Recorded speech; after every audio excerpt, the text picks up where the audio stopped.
Hello student, myself Dr. Sameer Mansoori. Today we will study about the amenorrhea.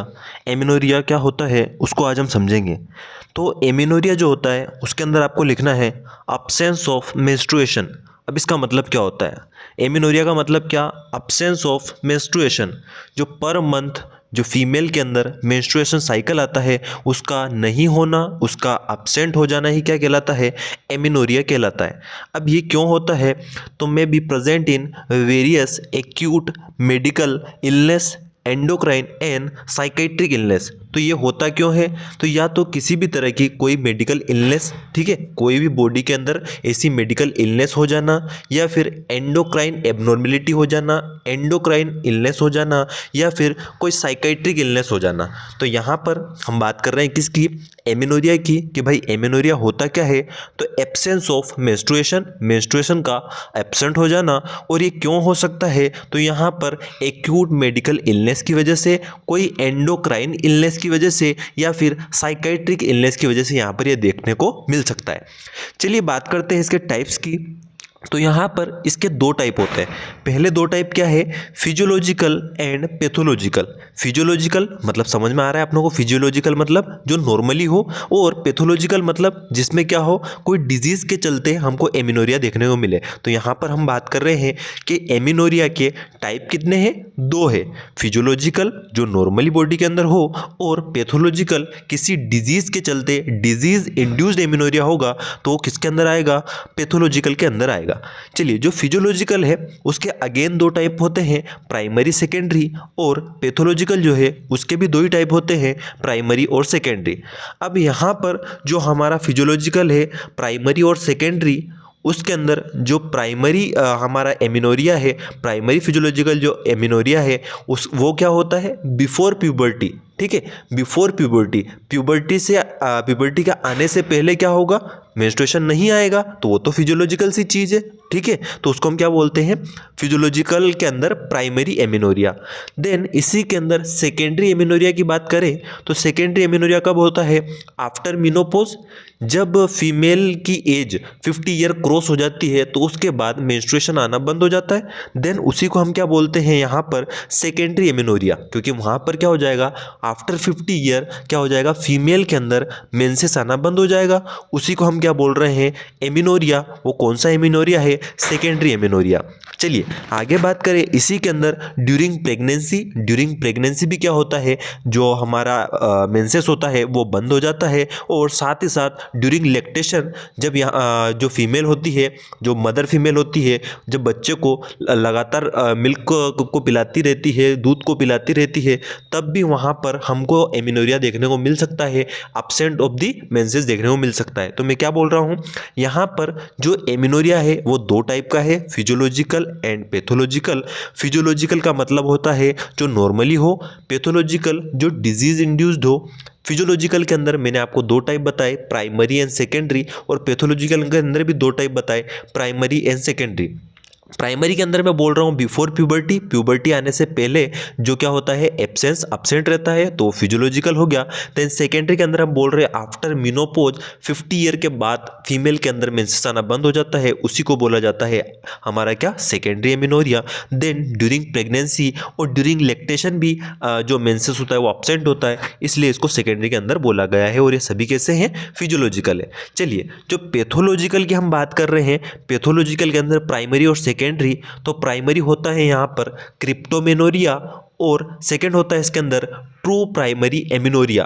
तो यहाँ पर physiological तो आपको समझ में आता है कि किस वजह से हो रहा है, लेकिन जो पैथोलॉजिकल है उसी को आज मैं इस वीडियो के अंदर आपको प्रॉपर्ली समझाऊंगा। तो सबसे पहले हम देखेंगे क्रिप्टोमेनोरिया, फिर true primary amenorrhoea, then secondary amenorrhoea को भी मैं आपको समझाऊंगा। तो यहाँ पर इतनी चीज़ें क्लियर होती है तो आगे बढ़ते हैं। यहाँ पर सबसे पहले देखते हैं प्राइमरी एमिनोरिया। ठीक है, पैथोलॉजिकल के अंदर जो पहला टाइप है क्या? Primary amenorrhoea. तो पहले ये समझते हैं कि भाई प्राइमरी एमिनोरिया कहते किसको है। तो यदि किसी फीमेल को 14 ईयर्स एज होने पर मेनार्की मीन्स मेंस्ट्रुएशन साइकिल नहीं आता है, साथ ही सेकेंडरी सेक्सुअल कैरेक्टर भी एब्सेंट रहते हैं, सेकेंडरी सेक्सुअल कैरेक्टर क्या, pubic hair, breast development, pitch का चेंज होना। तो हम यहाँ पर क्या बोल रहे हैं कि यदि कोई फीमेल है, उसकी एज 14 ईयर हो जाती है, उसके बाद भी मेंस्ट्रुअल साइकिल जो होता है वो नहीं आता है, साथ ही साथ जो सेकेंडरी सेक्सुअल कैरेक्टर है वो भी एब्सेंट रहते हैं, तो उसको हम क्या बोलेंगे, प्राइमरी एमिनोरिया। यहाँ पर एक कंडीशन और होती है, एक और इसको क्या बोल सकते हैं, प्राइमरी एमिनोरिया के अंदर एक और कंडीशन क्या बनती है, तो यदि किसी फीमेल को 16 ईयर एज होने पर सेकेंडरी सेक्सुअल कैरेक्टर तो प्रेजेंट होते हैं लेकिन मेनार्की नहीं होती, इन कंडीशन को प्राइमरी एमिनोरिया कहते हैं। तो यहाँ पर एक और कंडीशन ये है कि यदि फीमेल की एज 16 ईयर हो गई है लेकिन वहाँ पर जो सेकेंडरी सेक्सुअल कैरेक्टर है वो तो प्रेजेंट हो जाते हैं लेकिन मेनार्की नहीं होती है, मीन्स फर्स्ट मेंसेस नहीं आता है, उसको हम क्या बोलते हैं, प्राइमरी एमिनोरिया। एक और बार समझाता हूँ। पहली कंडीशन ये है कि 14 ईयर एज हो रही है और 14 ईयर एज होने के बाद वहाँ पर सेकेंडरी सेक्सुअल कैरेक्टर भी एब्सेंट देखने को मिल रहे हैं और मेनार्की भी नहीं हो रही है, तो एमिनोरिया बोल दिया। और सेकेंड कंडीशन में क्या बोल रहे हैं कि भाई 16 ईयर एज होने पर सेकेंडरी सेक्सुअल कैरेक्टर तो डेवलप हो रहे हैं लेकिन वहाँ पर क्या हो रहा है, मेनार्की तब भी नहीं हो रही है, तो उसको क्या बोलेंगे, प्राइमरी एमिनोरिया। ये तो समझ में आ गया। अब चलिए आगे बढ़ते हैं। तो यहाँ पर जो हमने पहला टाइप देखा था, पहला टाइप क्या था, क्रिप्टोमेनोरिया। तो इसको समझाता हूँ कि क्रिप्टोमेनोरिया का मतलब क्या होता है। इस स्थिति में फीमेल में मेंस्ट्रुअल सिम्टम तो आते हैं लेकिन एक्सटर्नल ब्लीडिंग नहीं होती due to obstruction in the outflow passage. ठीक है, तो क्रिप्टोमेनोरिया का मतलब क्या भाई, क्रिप्टोमेनोरिया के अंदर क्या होता है कि जो फीमेल है उसके अंदर जो मेंस्ट्रुअल सिम्टम होते हैं वो तो आते हैं लेकिन वहाँ पर जो ब्लीडिंग होती है 3 to 5 डेज वो ब्लीडिंग देखने को नहीं मिलती, तो इसको क्या बोलेंगे, क्रिप्टोमेनोरिया। क्या बोल रहा हूँ मैं कि भाई यदि किसी फीमेल के अंदर मेंस्ट्रुअल सिम्टम तो दिख रहे हैं, ठीक है, लेकिन एक्सटर्नल ब्लीडिंग नहीं हो रही है ड्यू टू ऑब्स्ट्रक्शन। ठीक है, जो वजाइना का जो पासेज है यदि वहाँ पर कोई ऑब्स्ट्रक्शन हो गया है उसकी वजह से जो ब्लड है बाहर नहीं आ पा रहा है, एक्सटर्नल ब्लीडिंग नहीं हो पा रही है लेकिन मेंस्ट्रुअल सिम्टम प्रेजेंट है, तो उसको क्या बोलेंगे, क्रिप्टोमेनोरिया बोलेंगे। यहाँ पर the patient of cryptomenorrhoea has chromosome number 46XX, normal ovaries, normal oestrogen level, normal secondary sexual characteristics. तो यहाँ पर क्या होता है कि जो फीमेल है उसके अंदर जो क्रोमोसोम नंबर रहते हैं वो भी नॉर्मल रहते हैं, ओवेरी नॉर्मल रहती है, जो एस्ट्रोजन हार्मोन रहता है उसका लेवल भी नॉर्मल रहता है, साथ ही जो सेकेंडरी सेक्सुअल कैरेक्टर होते हैं वो भी नॉर्मल रहते हैं। खाली यहाँ पर क्या होता है, ये जो एक्सटर्नल ब्लीडिंग है वो नहीं होती, तो यहाँ पर क्या बोल दिया हमने, इसको क्रिप्टोमेनोरिया बोल दिया। अब भाई ये तो समझ में आता है कि हमने ये बोल दिया कि भाई एक्सटर्नल ब्लीडिंग नहीं हो रही है और मेंस्ट्रुअल सिम्टम देख रहे हैं, बाकी और सारी चीज़ें नॉर्मल है, तो भाई ये हो क्यों रहा है, इसके कारण क्या है। तो चलिए कारण को समझाता हूँ। कारण होते हैं यहाँ पर, सबसे पहला कारण होता है कंजेनाइटल। कंजेनाइटल कारण का मतलब क्या, कंजेनाइटल के अंदर क्या कि जो जन्मजात कारण है, जन्मजात के अंदर क्या होगा, इनपरफोरेटेड हाइमन और ट्रांसवर्स वजाइनल सेप्टम। ठीक है, इनका मतलब समझाता हूँ। देखिए इनपरफोरेटेड हाइमन, यदि वजाइना के अंदर जो हाइमन रहती है वो इम्परफोरेटेड रहती है, मीन्स वो ओपन नहीं होती, तो क्या हो जाएगा, जो वजाइनल ब्लड है वो बाहर नहीं आ पाएगा। जैसा कि आप डायग्राम में देख पा रहे होंगे, नॉर्मल वजाइना एंड इनपरफोरेटेड हाइमन वाली वजाइना, तो वहां पर क्या हो जाएगा, इम्परफोरेट हाइमन की वजह से क्या हो जाएगा, ऑब्स्ट्रक्शन हो जाएगा, तो ब्लड बाहर नहीं आ पाएगा। तो ये कैसा कोज हो जाएगा, कंजेनाइटल कोज हो जाएगा, किसका, क्रिप्टोमेनोरिया का। नेक्स्ट देखिए transverse vaginal septum. Transverse vaginal septum में क्या होता है कि आप डायग्राम देखिए, नॉर्मल वजाइना के अंदर क्या होता है कि एक पासेज, ओपन पासेज होता है, बट ट्रांसवर्स वजाइनल सेप्टम के अंदर एक एक्स्ट्रा ग्रोथ बन जाती है, एक वॉल बन जाती है जो क्या करती है, वजाइना के अंदर ऑब्स्ट्रक्शन बना देती है, जिसकी वजह से जो मेंस्ट्रुअल ब्लड है वो वजाइना से बाहर नहीं आ पाता। तो ये भी क्या है, कंजेनाइटल। तो कंजेनाइटल के अंदर या तो इम्परफोरेटेड हाइमन बन जाए या फिर ट्रांसवर्स वजाइनल सेप्टम बन जाए, उसकी वजह से ऑब्स्ट्रक्शन होने से ब्लड बाहर नहीं आ पाएगा, तो उस कंडीशन को हम क्या बोलेंगे, क्रिप्टोमेनोरिया बोल सकते हैं। चलिए आगे देखिए नेक्स्ट के एक्वायर्ड। एक्वायर्ड मतलब बाद में क्या हो सकता है, तो cervical stenosis due to amputation, cauterisation और कोनिजेशन।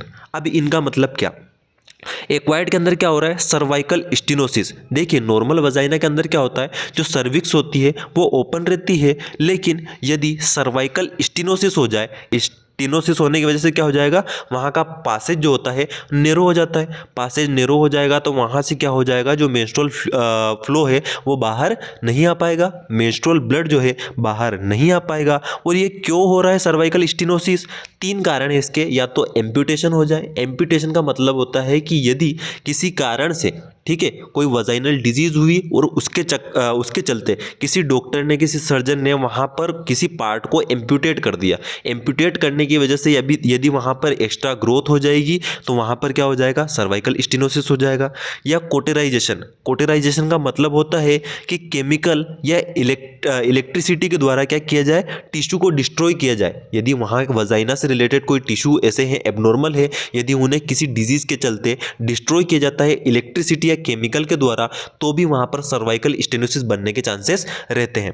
आगे बात करें कोनिजेशन। कोनिजेशन का मतलब क्या होता है, यदि किसी ट्यूमर की कंडीशन वजाइना के अंदर बन रही है, कोई ट्यूमर बन रहा है, तो उस कंडीशन में उसको पता करने के लिए, उसके डायग्नोसिस करने के लिए डॉक्टर क्या करते हैं कि एक कोन शेप का वहां से टिश्यू को क्या कर लेते हैं, कलेक्ट करते हैं, ठीक है, उसको बोलते हैं कोनाइजेशन, ठीक है, फॉर बायोप्सी।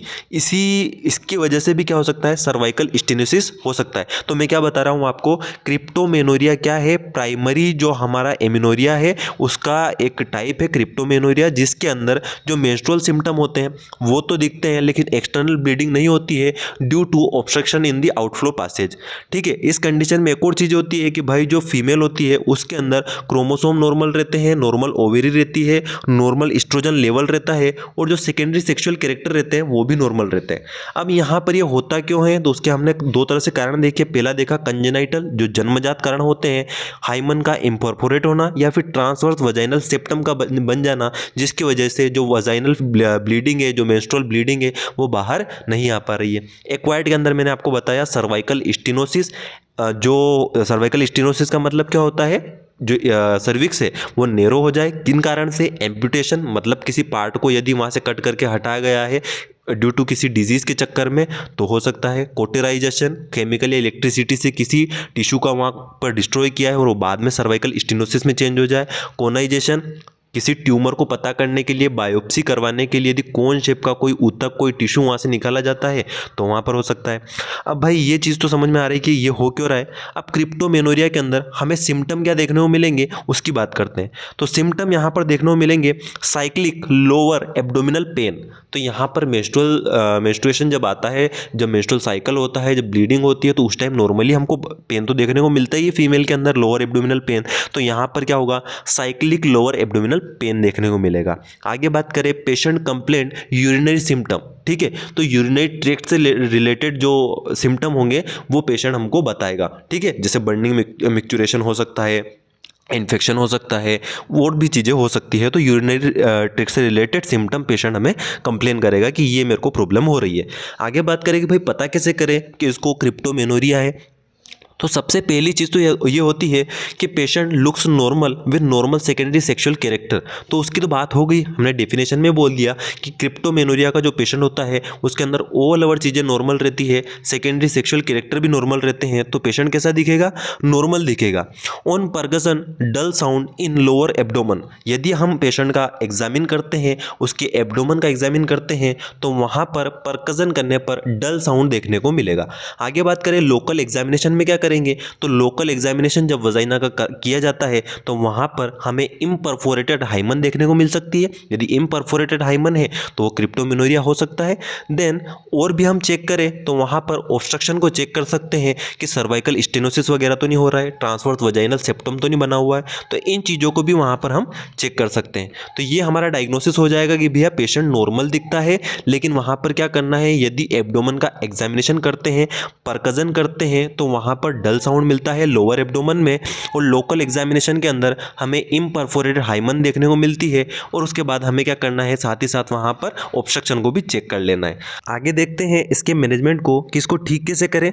तो सबसे पहला यहां पर होता है surgical treatment for imperforated hymen and transverse vaginal septum. तो यहां पर यदि इम्परफोरेटेड हाइमन है या फिर ट्रांसवर्स वजाइनल सेप्टम है तो वहां पर सर्जरी करके इंसिजन लगा के क्या कर देंगे, एक ओपनिंग बना देंगे, किसके लिए, वजाइनल वजाइनल फ्लो के लिए। Second cheese, dilatation of cervix in cervical stenosis.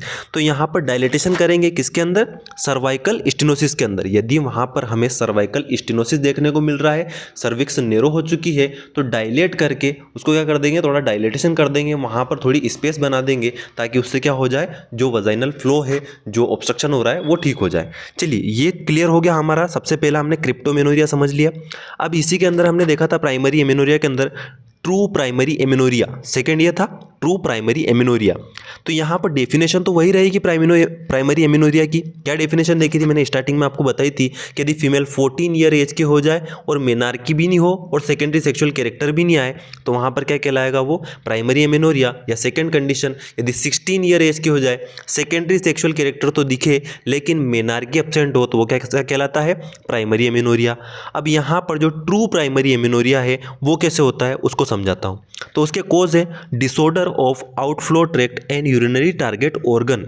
तो भाई या तो क्या हो जाए, आउटफ्लो ट्रैक्ट जो है जहाँ से ब्लड बाहर निकलता है, जहाँ से वजाइनल फ्लो बाहर होता है, वहाँ पे डिसऑर्डर हो जाए, या फिर जो यूटेराइन टारगेट ऑर्गन है, जो इसके लिए इंपॉर्टेंट टारगेट ऑर्गन है, उनके अंदर कोई डिफॉर्मिटी हो जाए। तो क्या हो सकता है, पहला होता है Mullerian anomalies. Mullerian anomalies, uterus not develop. ठीक है, यदि यूट्रस ही नहीं बनेगा तो एंडोमेट्रियम कहाँ बनेगी, और एंडोमेट्रियम बनेगी नहीं तो क्या हो जाएगा, मेंस्ट्रुअल जो ब्लड ब्लीडिंग है वो होगी नहीं।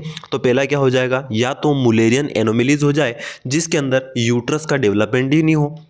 सेकेंड देखिए, टेस्टिकुलर फेमिनाइजेशन सिंड्रोम। इसके अंदर क्या होगा, जो फीमेल है उसके अंदर 46 एक्सेस पैटर्न होता है, लेकिन यहाँ पर टेस्टिकुलर फेमिनाइजेशन सिंड्रोम के अंदर क्या होता है, 46 XY पैटर्न बन जाता है फीमेल के अंदर।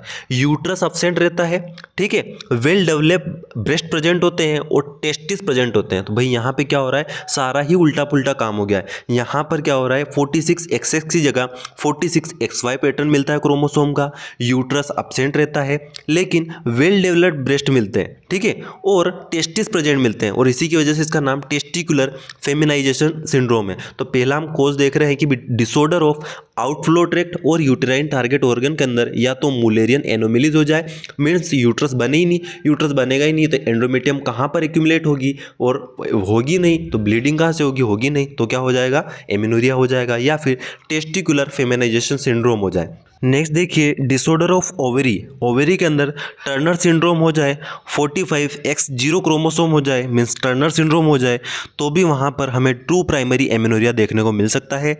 डिसऑर्डर ऑफ CNS, ठीक है, डिसऑर्डर ऑफ CNS में क्या हो सकता है, जो कालमान सिंड्रोम होता है, जिसके अंदर क्या होता है, जो गोनेडोट्रोपिन रिलीजिंग हार्मोन होता है, जिसकी वजह से FSH और LH निकलता है और क्या करता है, ओव्यूलेशन कराता है। तो यहाँ पर क्या होगा, जो गोनेडोट्रोपिन रिलीजिंग हार्मोन है वो कम हो जाएगा, उसकी वजह से FSH एंड LH भी कम हो जाएगा और एन ओव्यूलेशन होगा। तो वहाँ पर क्या होगा, absence of secondary sexual character भी हो जाएगा, इनफर्टिलिटी एंड एनोक्सिया देखने को मिलेगा, मीन्स लॉस ऑफ स्मेल मिलेगा, और इसी की वजह से यहाँ पर ट्रू प्राइमरी एमेनोरिया भी देखने को मिल सकता है। तो पहला आउटफ्लो ट्रैक से रिलेटेड, टारगेट ऑर्गन से रिलेटेड मुलेरियन एनोमेलीज, फिर टेस्टिकुलर फेमिनाइजेशन सिंड्रोम, फिर डिसऑर्डर ऑफ द ओवेरी देखा हम लोगों ने जिसके अंदर टर्नर सिंड्रोम हो सकता है। डिसऑर्डर ऑफ CNS के अंदर कालमान सिंड्रोम देखा जिसके अंदर GnRH कम हो जाएगा तो FSH और LH कम हो जाएगा तो ओव्यूलेशन नहीं होगा, और उसकी वजह से क्या हो जाएगा, एमेनोरिया देखने को मिलेगा। यहाँ पर सेकेंडरी सेक्सुअल कैरेक्टर भी एब्सेंट रहेंगे और इनफर्टिलिटी और anosmia means loss of smell भी देखने को मिलेगा। साथ ही साथ सिस्टेमिक इलनेस की वजह से भी यहाँ पर ट्रू प्राइमरी एमेनोरिया देखने को मिल सकता है। उसमें भी क्या, एनीमिया होना, वो क्या कहलाएगा, हमारा एनीमिया यदि हो जाएगा तो भी यहाँ पर क्या हो जाएगा, ट्रू प्राइमरी एमेनोरिया देखने को मिल सकता है। तो ये सारे कोज किसके हैं, ट्रू प्राइमरी एमेनोरिया के। चलिए आगे देखते हैं ट्रू प्राइमरी एमेनोरिया के डायग्नोसिस को। तो जिस तरह के कोज थे उसी से हम डायग्नोसिस भी देखेंगे। सबसे पहले हमने कोज के अंदर देखा था मुलेरियन एबनॉर्मलिटी। तो यहाँ पर जो मुलेरियन एबनॉर्मलिटी है या जो मुलेरियन एजिनेसिस है उसके अंदर पर रेक्टल एग्जामिनेशन करेंगे और यूएसजी कराएंगे तो वहाँ पर यूट्रस अब्सेंट मिलेगा, ठीक है। और यहाँ पर कैरियोटाइपिंग कराएंगे तो 46 डबल एक्स हमको क्या देखने को मिलेगा, क्रोमोसोम देखने को मिलेंगे। आगे बात करें टेस्टिकुलर फेमिनाइजेशन सिंड्रोम के अंदर क्या होगा, यहाँ पर भी पर रेक्टल एग्जामिनेशन और यूएसजी कराने पर यूट्रस अब्सेंट मिलेगा और कैरियोटाइपिंग के अंदर 46XY देखने को मिलेगा। तो वहाँ बताया ही था मैंने आपको क्या हो रहा था, 46XX की जगह 46XY हो जाता है, टेस्टिस प्रेजेंट होते हैं। तो यहाँ पर दोनों ही जगह पे क्या हो जाएगा, यूट्रस अब्सेंट मिलेगा। आगे देखते हैं secondary sexual character not well develop कहाँ होंगे, प्रॉपर रूप से डेवलप नहीं होंगे, टर्नर सिंड्रोम में और कालमान सिंड्रोम में। तो इन चीज़ों को देखकर हम क्या कर सकते हैं, जो ट्रू प्राइमरी एमेनोरिया है उसको पता कर सकते हैं। आगे बात करें इसके ट्रीटमेंट की कि ट्रीटमेंट कैसे करेंगे, तो जो क्रोमोसोमल एबनॉर्मेलिटी है या फिर मुलेरियन एबनॉर्मेलिटी है उसका नो क्योर है, उसको ठीक नहीं कर सकते, क्योंकि जो क्रोमोसोमल एबनॉर्मेलिटी है उसको ठीक नहीं किया जा सकता। आगे बात करें इन टेस्टिकुलर फेमिनाइजेशन सिंड्रोम के अंदर क्या करेंगे, remove the testis and institute female hormone replacement therapy. तो यहाँ पर क्या करेंगे, जो टेस्टिकुलर फेमाइनाइजेशन सिंड्रोम है उसके अंदर टेस्टिस डेवलप हो गए थे तो उन टेस्टिस को हटा देंगे, रिमूव कर देंगे सर्जरी के थ्रू, और साथ ही साथ क्या करेंगे, यहाँ पर हार्मोन रिप्लेसमेंट थेरेपी HRT करवा देंगे। आगे बात करें जो कालमान सिंड्रोम है उसके अंदर क्या करना है, वहाँ पर क्या हो रहा था, मैंने आपको बताया था गोनेडोट्रोपिन रिलीजिंग हार्मोन कम हो रहा था, ठीक है, उसकी वजह से FSH LH कम हो रहा था। तो यहाँ पर क्या करेंगे, हम साइक्लिक एस्ट्रोजन और प्रोजेस्टेरोन देंगे और गोनेडोट्रोफिन्स देंगे, ठीक है। तो यहाँ पर एस्ट्रोजन, प्रोजेस्टेरोन और गोनेडोट्रोफिन्स हम क्या कर देंगे, उसको आर्टिफिशियली देना स्टार्ट कर देंगे ताकि जो प्रोसेस है वो नॉर्मल हो जाए।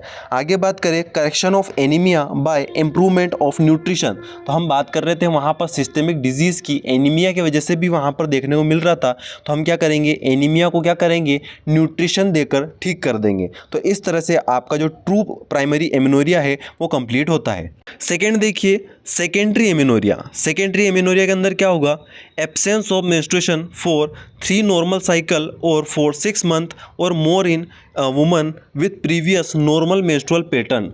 अब इसका मतलब क्या, तो भाई जो सेकेंडरी एमेनोरिया है इसके अंदर क्या होगा, यदि फीमेल के अंदर क्या हो रहा है, पहले से मेंस्ट्रुएशन साइकिल नॉर्मली आ रहा था लेकिन उसके 3 साइकिल या फिर 3 महीने से ज़्यादा 3 तो नॉर्मल साइकिल और 6 महीने से ज़्यादा टाइम तक यदि मेंस्ट्रुएशन नहीं आता है तो उसको क्या बोलते हैं, सेकेंडरी एमेनोरिया। क्या बोल रहा हूँ मैं, सेकेंडरी एमेनोरिया का मतलब होता है कि यदि किसी फीमेल को पहले क्या हो रहा था, नॉर्मल मेंस्ट्रुएशन साइकिल आ रहे थे, ठीक है, लेकिन किसी कारण की वजह से यदि उसके 3 साइकिल तक लगातार उसको मेंस्ट्रुएशन नहीं होता है, मेंस्ट्रुएशन ब्लीडिंग नहीं होती है, या फिर 6 महीने या उससे ज़्यादा टाइम तक उसको मेंस्ट्रुएशन साइकिल नहीं आता है, तो वो क्या कहलाता है, सेकेंडरी एमेनोरिया कहलाता है। अब इसके कोज क्या हैं, तो मैंने आपको बताया था पहले, या तो फिजियोलॉजिकल कोज तो होते हैं आफ्टर मेनोपॉज, प्रेगनेंसी, लैक्टेशन, वो तो नॉर्मल है ही है, लेकिन और क्या हो सकता है इसके अंदर, तो ऑब्स्ट्रक्शन ऑफ आउटफ्लो,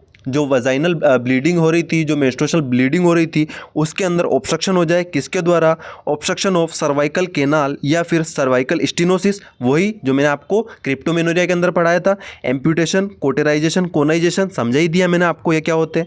आगे देखें डिसऑर्डर ऑफ ओवेरी, ओवेरी के अंदर क्या हो जाए, ओवेरियन ट्यूमर बन जाए, या फिर ओवेरियन ट्रोमा, कोई ओवेरी से रिलेटेड चोट लगने की वजह से भी यहाँ पर क्या हो सकता है, सेकेंडरी एमेनोरिया हो सकता है।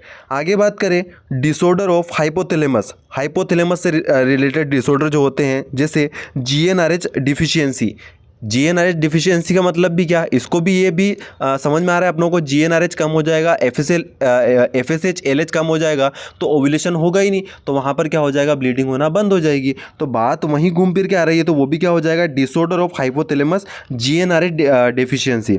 आगे बात करें डिजीज़ की बात करें तो डायबिटीज़ हो गई, एड्स हो गया, TB हो गई, इनके वजह से भी कभी कभी सेकेंडरी एमेनोरिया देखने को मिल सकता है। कारण बहुत सारे हैं, लेकिन यहाँ पर मैं बहुत सिलेक्टेड मैटर आपको पढ़ा रहा हूँ ताकि आप एग्जाम में लिख भी पाएँ, थोड़ा समझ भी पाएँ और दोनों काम आपके हो जाएं। तो यहाँ पर कोर्स के अंदर क्या हो जाएगा, यहाँ पर फिजियोलॉजिकल तो मैंने बता ही दिया आपको, मेनोपॉज 50 साल के बाद बंद हो जाता है, प्रेगनेंसी और लैक्टेशन के दौरान मेंसेस नहीं आता है, तो उसको तो हम सेकेंडरी एमेनोरिया बोल ही रहे हैं।